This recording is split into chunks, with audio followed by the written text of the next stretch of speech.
My mother was a brilliant, 5-foot-tall, brown woman with an accent. Born in 1964, Kamala Harris's story begins in the diverse and progressive neighborhoods of the San Francisco Bay Area. Her immigrant parents, Shyamala Gopalan from India and Donald Harris from Jamaica, met in Berkeley, California, where the two gifted graduate students arrived to study at the University of California. Here it is to give you a message of hope. 1960s Berkeley was a center of civil rights and peace activism. Harris has said her earliest memories are of being taken to rallies in a stroller.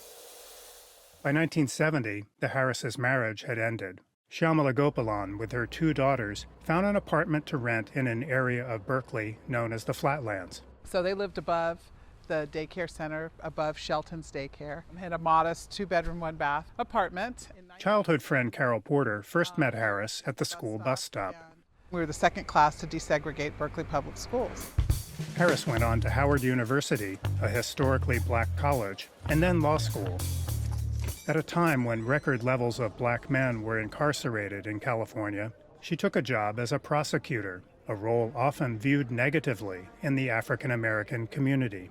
She wanted to go in and change things so that people weren't being prosecuted the way that they were based on systemic and structural racism. In 2002, Harris took on the incumbent in a race for San Francisco District Attorney. There had never been a woman district attorney. She was really an underdog.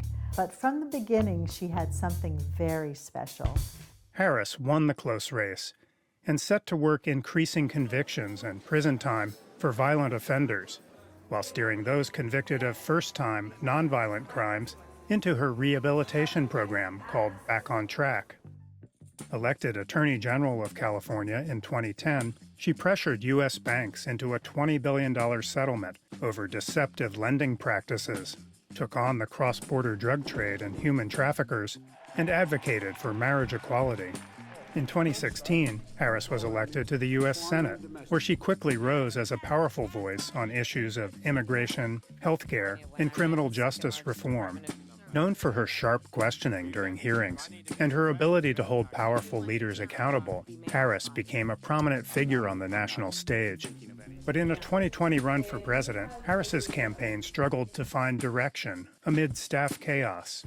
There's definitely been stories about high staff turnover, inability to keep talented people in her orbit. Biden won the nomination and ultimately asked Harris to join the ticket as his vice president. The two went on to victory, making her the first woman and the first person of color to win that office.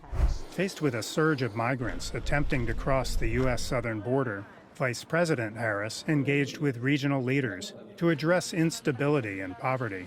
She quickly became a political target. She was supposed to be the one that was in charge of securing our border, and I don't even know if she's been down there yet. Harris has grown more comfortable serving as an emissary on the world stage, emphasizing support and soothing tensions.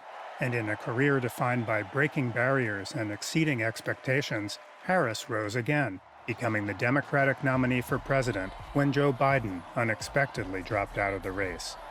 Matt Dibble, VOA News, Oakland, California.